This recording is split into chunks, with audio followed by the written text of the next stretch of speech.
Hola, buenas tardes a todos. Mi nombre es Javier Gómez Manglano y hoy vamos a hablar de uno de los temas quizás de más actualidad a día de hoy en el mundo financiero, como puede ser la sostenibilidad. En este estudio en concreto, gracias a la ayuda del profesor don Gustavo Morales y de Francisco Tajada, vamos a hablar precisamente de los fondos de inversión sostenible y realizaremos un análisis comparativo frente a una cartera tradicional de inversión. Primero realizaremos una descripción de los objetivos marcados, la metodología seguida y la motivación que fundamenta este proyecto. Después realizaremos una introducción sobre la teoría que sustenta dicho trabajo.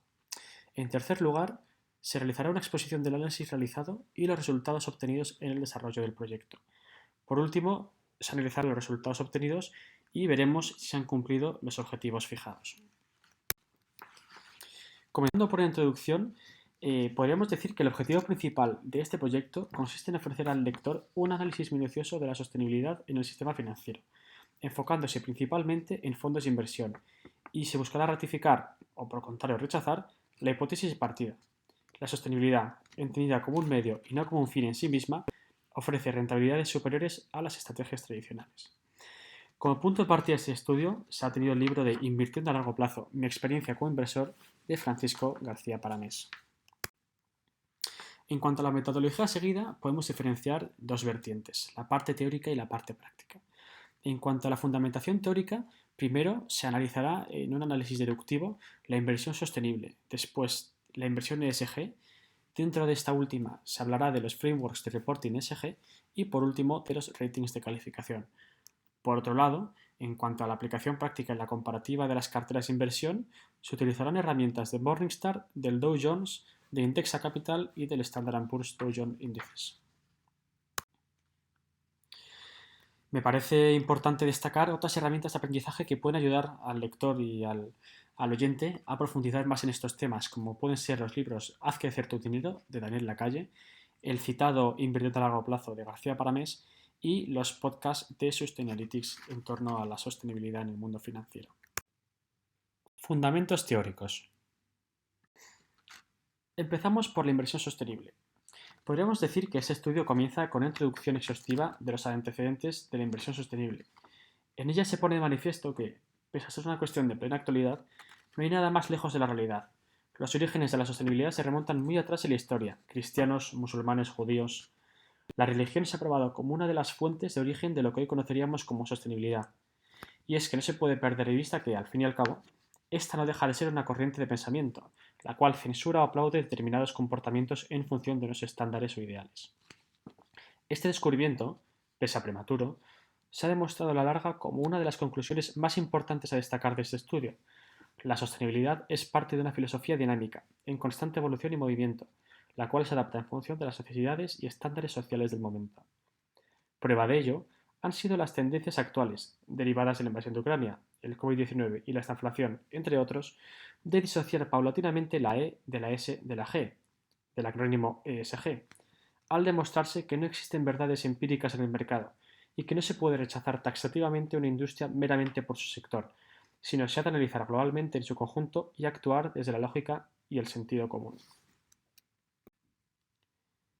Tras estudiar tanto la evolución histórica como el contexto regulatorio de la inversión sostenible, se han analizado las principales estrategias de este tipo de inversión, de cara a elegir la más idónea a juicio del autor en línea con los objetivos de este estudio. Exclusiones, cribadas basadas en normas, inversión temática. Si bien todos poseen sus evidentes ventajas, pecan de caer en el error de fondo expuesto antes y parten de un concepto de sostenibilidad estático y supremacista, en el que todo lo que se salga de la norma impuesta no es considerado sostenible y por tanto se rechaza. Por este motivo, la estrategia más acorde al objetivo del presente estudio se ha aprobado la inversión con integración ESG. Adoptar el know-how de la filosofía sostenible a toda la cadena de valor y productiva de la organización y no meramente por greenwashing, es decir, para aprobar determinadas calificaciones o cribados sin incorporarlos verdaderamente, se ha demostrado que se consigue mayor eficiencia y productividad de la misma, con el consiguiente beneficio coyuntural para toda la sociedad.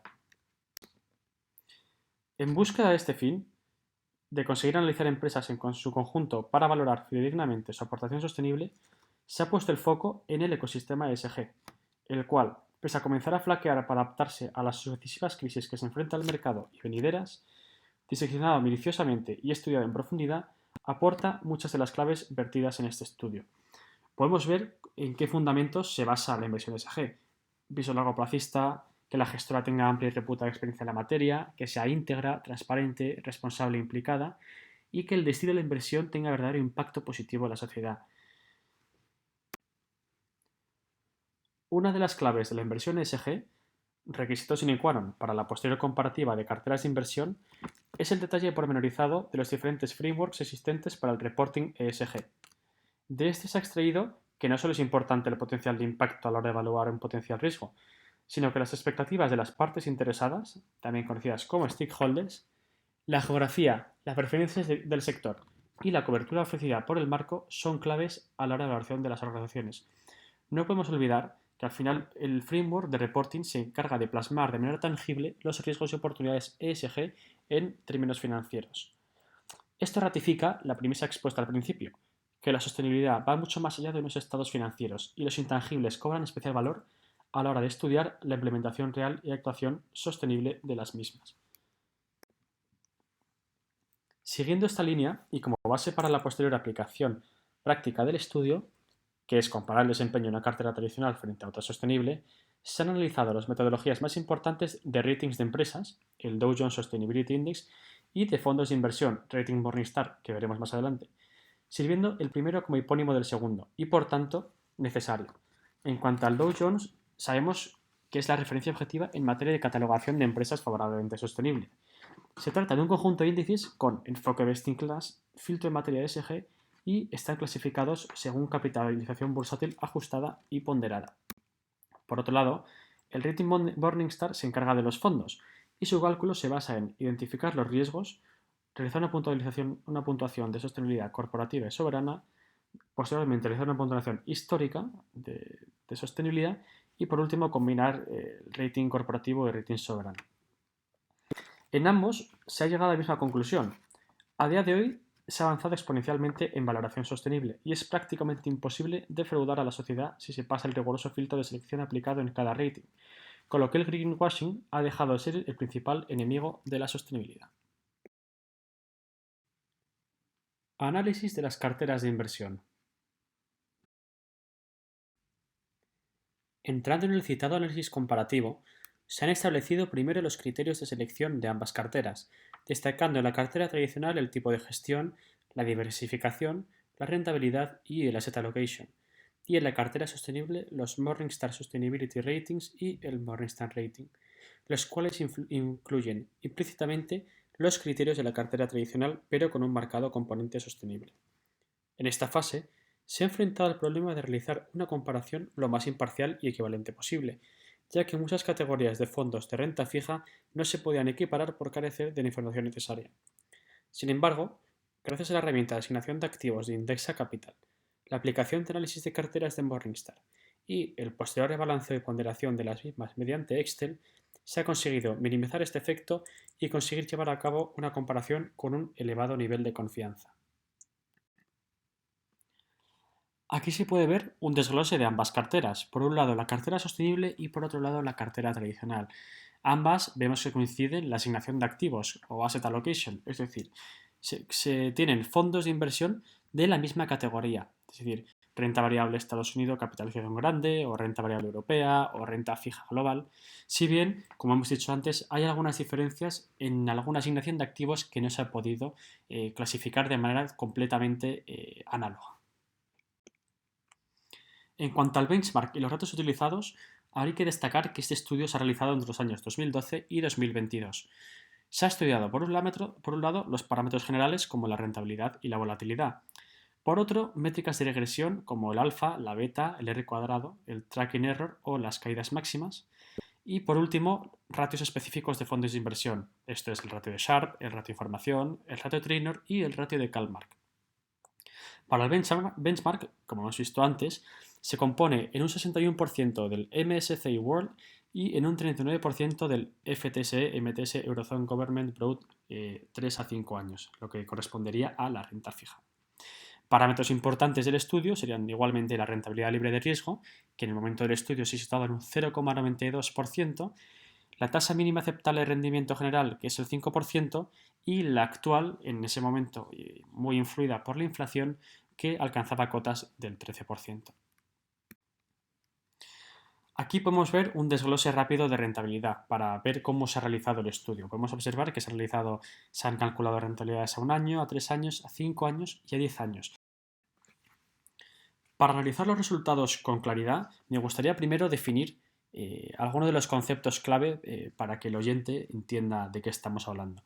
El alfa se puede definir como la rentabilidad adicional respecto del benchmark.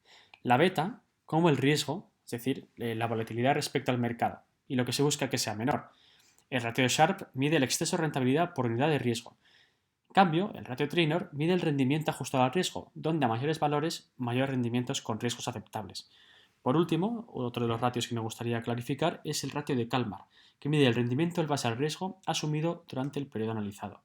Con todo esto sobre la mesa, podemos ver que la rentabilidad de la cartera sostenible, tanto a 3, a 5 como a 10 años, es superior a la cartera tradicional. Y vemos que la cartera tradicional y la cartera sostenible ambas superan con creces al benchmark. Sin embargo, el lector y el oyente puede ver que la diferencia de 10 años es ínfima entre la cartera sostenible y la cartera tradicional. ¿Dónde radica la diferencia? En el riesgo. Y es que al final la inversión sostenible es mucho más rentable por unidad de riesgo y esa es la clave de este estudio. Vemos cómo el alfa es superior en la cartera sostenible a la cartera tradicional. Como la beta, es decir, la volatilidad, es menor en la cartera sostenible que en la cartera tradicional. El ratio Sharpe, que ya hemos definido, es superior en la cartera sostenible o muy parecido a la cartera tradicional.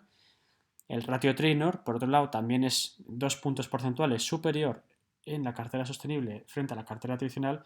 Incluso el ratio de Kalmar también es superior en la cartera sostenible frente a la cartera tradicional. Conclusiones. Por un lado vemos que se han cumplido los objetivos. La inversión sostenible ofrece una mayor rentabilidad por unidad de riesgo. Clave. 2. Impactos del proyecto a la sociedad. La inversión sostenible, integrada desde el sentido común y un contexto regulatorio equilibrado, A. Impacta positivamente a la sociedad y B. Ayuda a su desarrollo y progreso hacia el bien común. Tercer punto. Proyección. Ya hemos dicho, no existen verdades empíricas. Se trata de una filosofía dinámica. Es una inversión sostenible, es un medio, no es un fin. Y por último, habrá que ver en el futuro cómo afecta la escisión del ESG. En definitiva, ¿merece la pena la inversión sostenible o nos encontramos inevitablemente ante una duda pasajera? La respuesta es un inapelable sí. Sí merece la pena la inversión sostenible, pues se ha demostrado que ofrece más valor y seguridad al inversor, amén de impactar positivamente la sociedad, pero sin olvidar la primera conclusión de este estudio.